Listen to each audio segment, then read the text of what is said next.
मराठा आंदोलक मनोज जरांगे पाटील यांनी पुन्हा एकदा उपोषणाचं हत्यार उपसलेलं आहे। मराठवाडा मुक्ती संग्राम दिनाच्या पूर्वसंध्येला मराठा आरक्षणासाठी त्यांनी पुन्हा एकदा यल्गार पुकारलाय। सरकार या उपोषणाची दखल घेणार का? सगळे सोयरीची अधिसूचना काढणार का? पाहूयात या रिपोर्टमध्ये। विधानसभा तोंडावर जरांगे उपोषणावर। आरक्षण न दिल्यास फडणवीस जबाबदार। जरांगेंचा 6व्यांदा उपोषणाचा एल्गार। मराठा आरक्षणावरून संपूर्ण राज्य ढवळून काढणारे मराठा आंदोलक मनोज जरांगे पाटील यांनी पुन्हा एकदा उपोषणाचं हत्यार उपसलंय। कारण वाशीला मुंबईच्या वेशीवर जरांगेंची पदयात्रा धडकली तेव्हा सरकार चांगलंच धास्तावलं होतं। त्यामुळे सरकारनं सगळे सोयऱ्यांना कुणबी प्रमाणपत्र देण्याच्या अधिसूचनेचा मसुदा तयार केला होता, मात्र त्याची अंमलबजावणी झालीच नाही।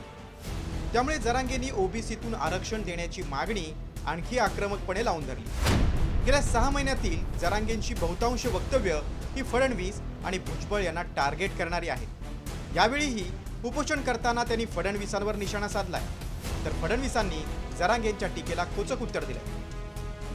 ज्या एकूण ह्या सगळ्या मागण्या आहेत मराठा समाजाच्या, या मागण्याच्या बाबत सरकारनं तातडीनं अंमलबजावणी करावी म्हणून आजपासून आमरण उपोषण सुरू होत आहे। आणि आपल्या ज्या मागण्या आहेत 8-9 त्याच्यावर अंमलबजावणी सरकारने करावी।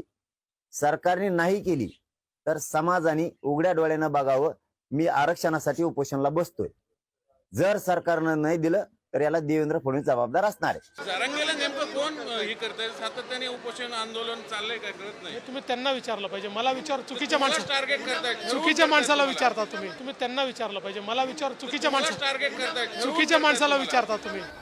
सगळे सोयरे अधिसूचनेची अंमलबजावणी करावी, हैदराबाद गॅझेटसह सातारा आणि बॉम्बे गॅझेट लागू करावं, यासह इतर मागण्यांसाठी जरांगे 6व्यांदा आमरण उपोषणाला बसणार आहेत। जरांगेने यापूर्वी 5 वेळा कधी कधी उपोषण केलंय ते पाहूया। पहिलं उपोषण 29 ऑगस्ट 2023 17 दिवस। दुसरं उपोषण 25 ऑक्टोबर 2023 9 दिवस। तिसरं उपोषण 10 फेब्रुवारी 2024 17 दिवस। चौथं उपोषण 4 जून 2024 10 दिवस।